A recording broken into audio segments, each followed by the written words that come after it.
প্রিয় চাকরি প্রত্যাশী বন্ধুরা, আপনাদের মাঝে সিভিল সার্জন কার্যালয়ের পরিবার ও স্বাস্থ্য ও পরিবার কল্যাণ মন্ত্রণালয়ের স্বাস্থ্যসেবা বিভাগের আরো একটি নতুন নিয়োগ বিজ্ঞপ্তি নিয়ে আসছি।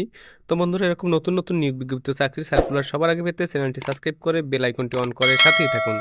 তো দেখাচ্ছি আপনাদের প্রথম পদের নাম পরিসংখ্যানবিদ। পদসংখ্যা 3টি।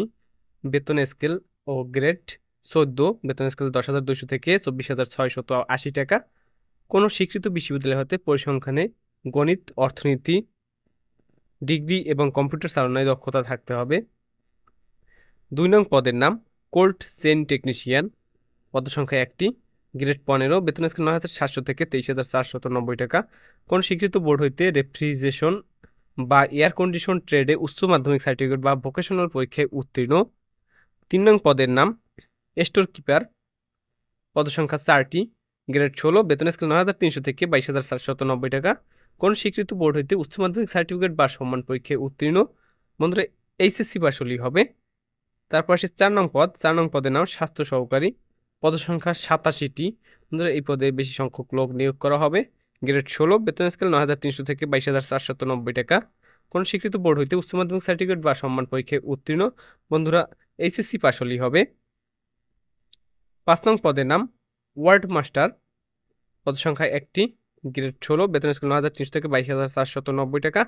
কোন স্বীকৃত বোর্ড হতে উচ্চ মাধ্যমিক সার্টিফিকেট বা সম্মান পরীক্ষায় উত্তীর্ণ। বন্ধুরা, এটিতেও এইচএসসি পাস হলেই হবে। 6 নং পদের নাম ল্যাবরেটরি অ্যাটেন্ডেন্ট। পদসংখ্যা 2টি। গ্রেড 19। বেতন স্কেল 8,500 টাকা থেকে 20,570 টাকা। কোন স্বীকৃত বোর্ড হতে মাধ্যমিক স্কুল সার্টিফিকেট বা সম্মান পরীক্ষায় উত্তীর্ণ।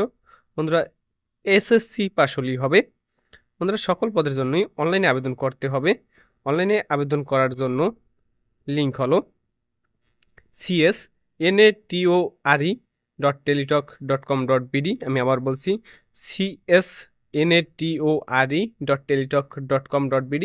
এই ওয়েবসাইটে ঢুকে আপনারা অনলাইনে আবেদন ফর্ম পূরণ করতে পারবেন। অনলাইনে আবেদন ফর্ম পূরণের শুরু তারিখ 10/4/2025 সকাল 10 ঘটিকা এবং অনলাইন আবেদনপত্র জমাদানের শেষ তারিখ 30/4/2025 বিকাল 5 ঘটিকা। সময় সীমিত, এই সময়ের মধ্যে আপনারা অনলাইনে আবেদন ফর্ম পূরণ করতে পারবেন। বন্ধুরা, অনলাইনে আবেদন ফর্ম পূরণের পর টেলিটক প্রিপেড নাম্বার থেকে ফি জমা দিতে হবে। তো 1 থেকে 5 নং কর্মীকের জন্য 100 টাকা, টেলিটক সার্ভিস চার্জ বাবদ 12 টাকা, মোট 112 টাকা ফি পেমেন্ট করতে হবে। এবং 6 নং কর্মীকের জন্য 50 টাকা, সার্ভিস চার্জ বাবদ 6 টাকা, মোট 56 টাকা ফি পেমেন্ট করতে হবে। বন্ধুরা, কোনো কিছু বুঝতে অসুবিধা হলে বা লেখা স্পষ্ট দেখা গেলে কমেন্ট বক্সে কমেন্ট করে জানাবেন, যথাসম্ভব সাহায্য করা হবে। বন্ধুরা, এই ছিল আজকের ভিডিও। এরকম নতুন নতুন ভিডিও সবার আগে পেতে চ্যানেলটি সাবস্ক্রাইব করে বেল আইকনটি অন করে সাথেই থাকুন। ধন্যবাদ সবাইকে, ভালো থাকবেন।